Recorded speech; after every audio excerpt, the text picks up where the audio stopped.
हिंदी पट्टी के 3 राज्यों में हार के बाद राहुल गांधी चिंतन बैठक कर रहे हैं। जब 2024 के चुनाव में बस 150 दिन बाकी हैं, तो राहुल गांधी जोड़ जमा 100 सीटें भी कलेक्ट नहीं कर पा रहे हैं। कांग्रेस के वॉर रूम में तनाव है, क्योंकि ताजा चुनावों में मोदी का स्ट्राइक रेट हिंदी पट्टी में कांग्रेस की नींदें उड़ा दिया है। ऐसे में कांग्रेस को यह भरोसा है कि केवल दक्षिण से उनका कायाकल्प होगा। अमेठी में जब सीटें फंस रही थी, तो राहुल केरल के वायनाड चले गए। अब कांग्रेस पूरी तरह से साउथ के ही भरोसे दिखाई दे रही है।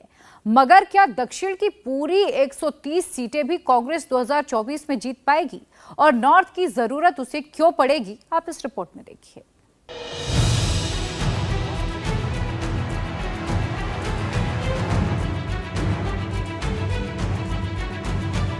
हिंदी पट्टी के 3 राज्य हारे, दक्षिण में 1 राज्य जीते, मगर सोनिया अम्मा की शोभा यात्रा राजमाता से कम नहीं रही। हालांकि बड़ा सवाल इसके आगे है, 2024 में कांग्रेस के पिटारे में क्या है?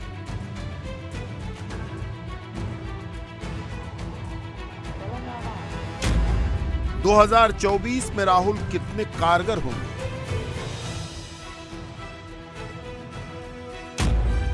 2024 में राहुल कितनी सीटें लाएंगे?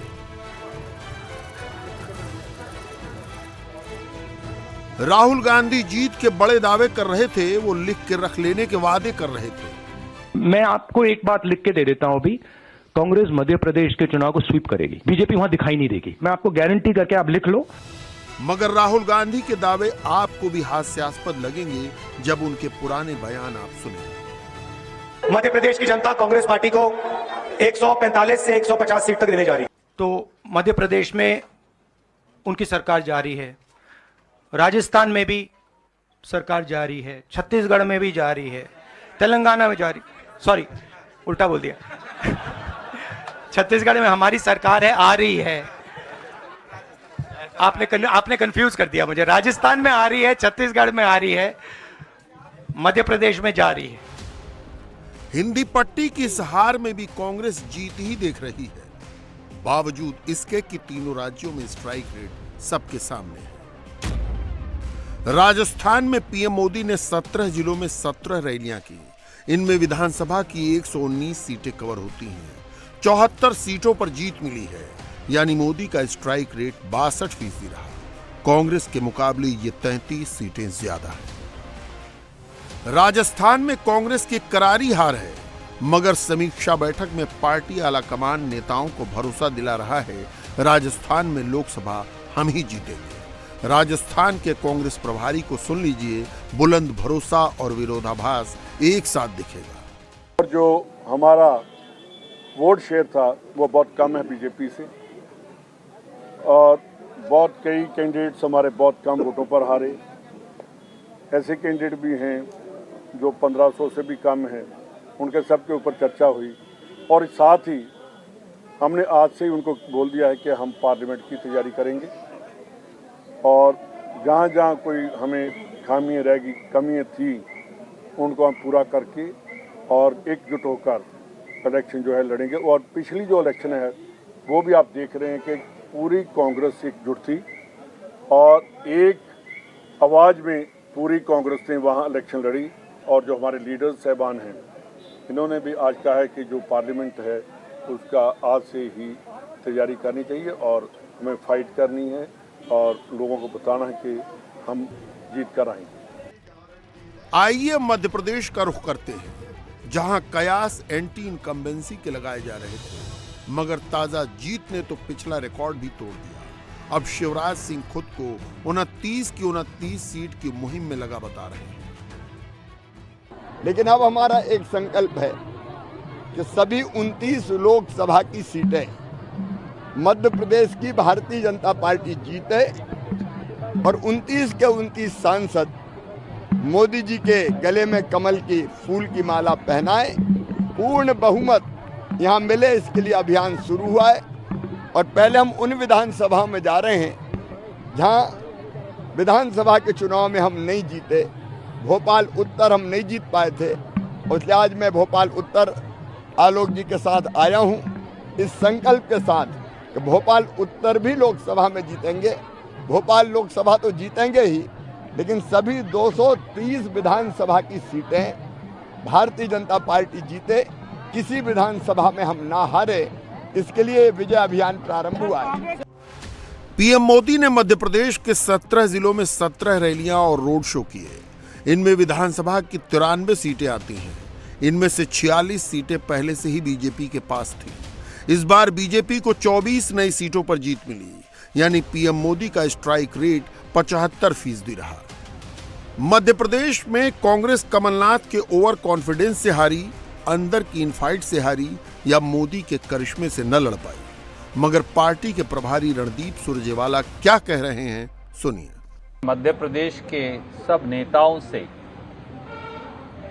चुनाव के नतीजे के बारे में तफसील से विश्लेषण किया। हार के कारणों पर बड़े खुले मन से चर्चा हुई। हमसे कहां कमियां रही मध्य प्रदेश का मन जीतने में, इस पर भी बड़े खुले मन से आत्म मंथन भी हुआ, विश्लेषण भी हुआ और चर्चा भी हुई। वो सारे बिंदु जो हम सब साथियों के मन में थे, कांग्रेस अध्यक्ष राहुल जी के समक्ष रख दिए गए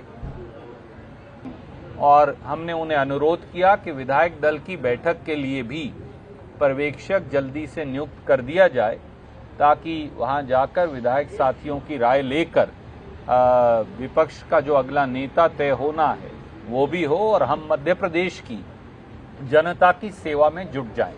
हम आपके निर्णय को सर झुकाकर स्वीकार करते हैं और उस निर्णय को स्वीकारते हुए विपक्ष की जो भूमिका अदा करने का आदेश कांग्रेस पार्टी को दिया है वो हम करते रहेंगे।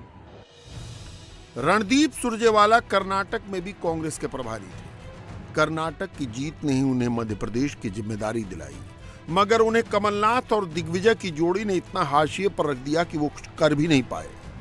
बहरहाल आइए अब चलते हैं छत्तीसगढ़ का रुख करते हैं। छत्तीसगढ़ में पीएम मोदी ने 7 जिलों में रैलियां की। इन जिलों में विधानसभा की 38 सीटें हैं। पिछले चुनाव में इनमें से केवल 6 सीटें ही बीजेपी जीत पाई थी। इस बार बीजेपी 25 सीटों पर जीती है, यानी पीएम मोदी का स्ट्राइक रेट 65% रहा। जबकि यहां सर्वे से लेकर बीजेपी के संगठन तक हार मानकर चल रहे थे, मगर हार के बाद भूपेश बघेल बीजेपी के नैरेटिव पर ठीकरा फोड़कर चलते बने।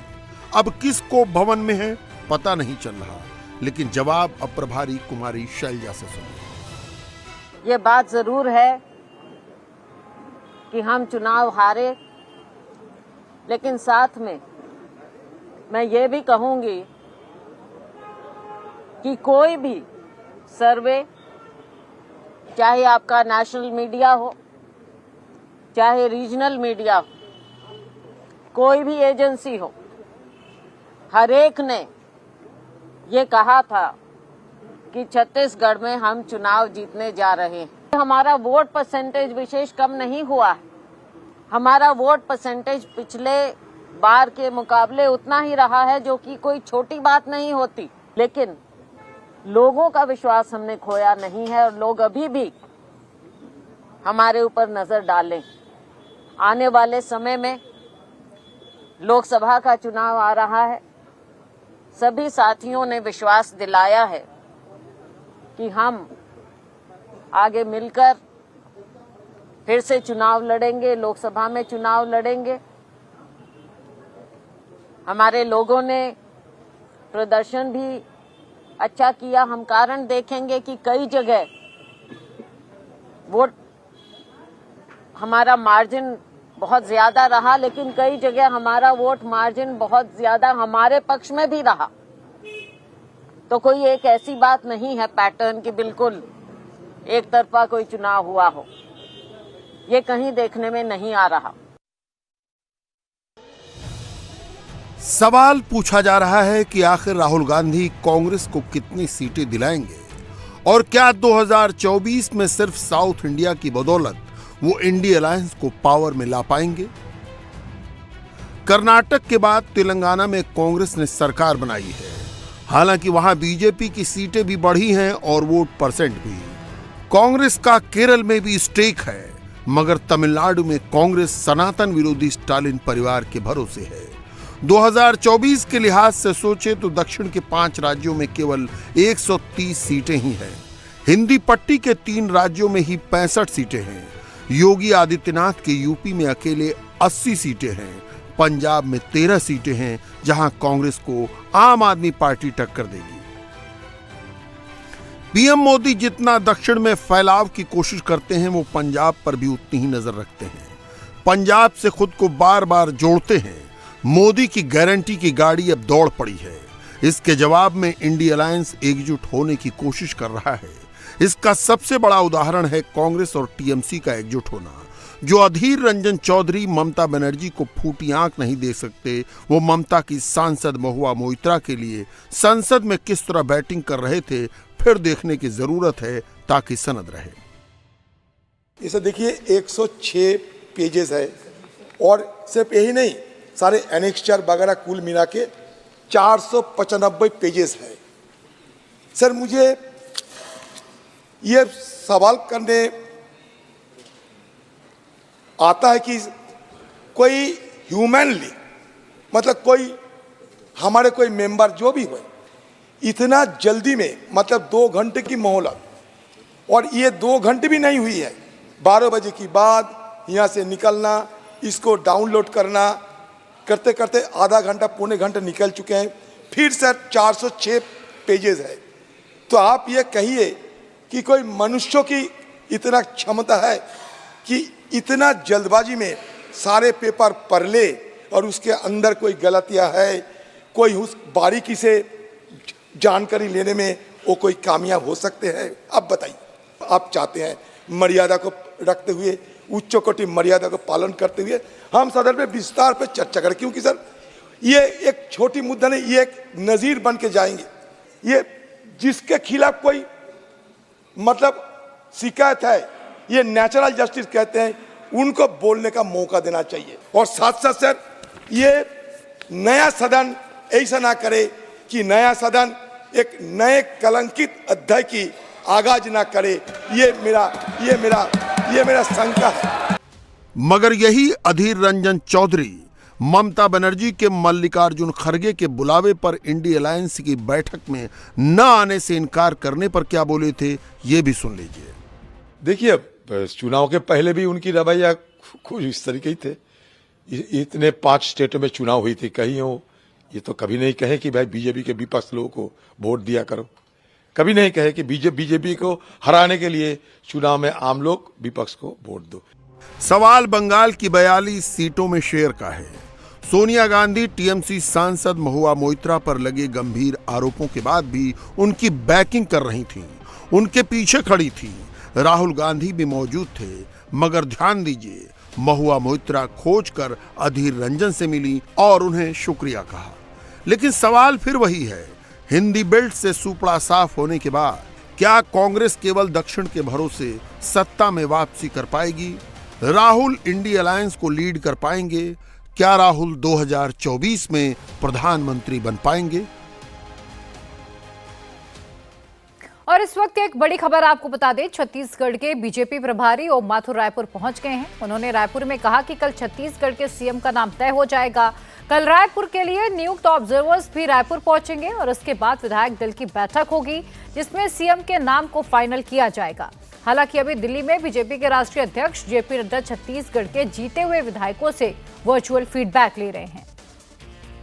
आ रहे हैं ना, कल फाइनल हो जाएगा। कल नाम की घोषणा हो जाएगी। यहाँ पर ये देखो वो ये पेपर आउट वही करेंगे। सर यहाँ पर अनाउंसमेंट हो जाएगा, यहाँ पर अनाउंसमेंट हो जाएगा।